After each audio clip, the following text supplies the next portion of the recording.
Generally ಒಂದು cinema shooting ಆದ್ಮೇಲೆ ನಿರ್ದೇಶಕರು ಆಲ್ಮೋಸ್ಟ್ ಸುಸ್ತಾಗ್ಬಿಟ್ಟಿರ್ತಾರೆ. ಅವ್ರಿಗೆ ಇನ್ನೇನು ತಲೆ ಓಡಲ್ಲ.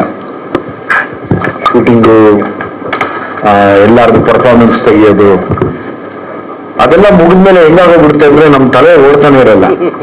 ಅವಾಗ ನಮಗೆ ಮತ್ತೆ ಜೀವ ಕೊಡೋದು ಅಂದ್ರೆ ಮ್ಯೂಸಿಕ್ ಡೈರೆಕ್ಟ್ರು ಮತ್ತೆ ಲಿರಿಸಿಸ್ಟ್. ಯಾವಾಗ್ಲೂ ಆ ವಿಷಯದಲ್ಲಿ ನಾನು ಫ್ರಮ್ ದ ಸಲಗಾಯಿಂದನೂ ಅದೆಷ್ಟು ಜನ್ಮದ್ದು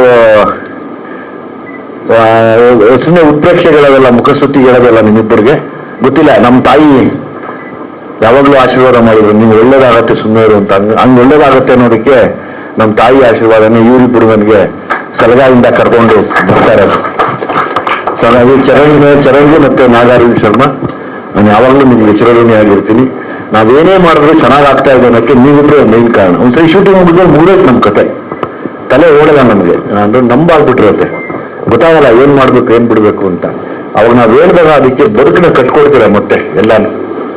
ಹಂಗಾಗಿ ಈ ಕ್ರೆಡಿಟ್ಸು ಅಥವಾ ಏನೇ ಆಗಲಿ ನಿಮಗೆ, ನಿಮ್ಮ ಮ್ಯೂಸಿಕ್ಗೆ ಮತ್ತು ನಿಮ್ಮ ಬರವಣಿಗೆಗೆ ಅವತ್ತು ನನ್ನ ಕಡೆಯಿಂದ ನಾನು ಚಿರಋಣಿ ಆಗಿರ್ತೀನಿ. Thank you very much. Thank you sir. Thank you. Nikhil ನೀವು ಹೇಳ್ಬೇಕು. ಚಿನ್ನಮ್ಮ ನನಗೂ ನನ್ನ ಮಗಳಿಗೆ ಒಂದು ಗಲಾಟೆ ಆಯಿತು, ಅದು ಪ್ರೀತಿಯಿಂದ ಚಿನ್ನಮ್ಮ ಕಂದಮ್ಮ ಹಾಡಿಗೆ ನಾನು ರೇಗಿಸ್ತಿದ್ದೆ. ಏನಮ್ಮ ನಮ್ಗೆ ಇಷ್ಟ ಆಗಿರೋ ಪದ ಎಲ್ಲ ನಿಮ್ಗೆ ಹಾಕಿ ಬರ್ಸಿದ್ದೀನಿ ಅಂತ. ಸುಮ್ಮನೆರಪ್ಪ ನೀನು ಮೊದಲೇ ಕರೆದಿದ್ಯಾ ಅಂತ ಕ್ಯೂಟಾಗಿ ಕೇಳ್ತಿದ್ಲು. ಹೌದು, ಎಲ್ಲ ತಂದೆ, ಎಲ್ಲ ಮಕ್ಕಳು, ಎಲ್ಲ ಪ್ರೀತಿ ಮಾಡೋರನ್ನ ಚಿನ್ನಮ್ಮ, ಕಂದಮ್ಮ, ಮುದ್ದಮ್ಮ, ಬಂಗಾರಿ ಅಂತ ಕರೆಯೋದು ಸರ್ವೇ ಸಾಮಾನ್ಯ.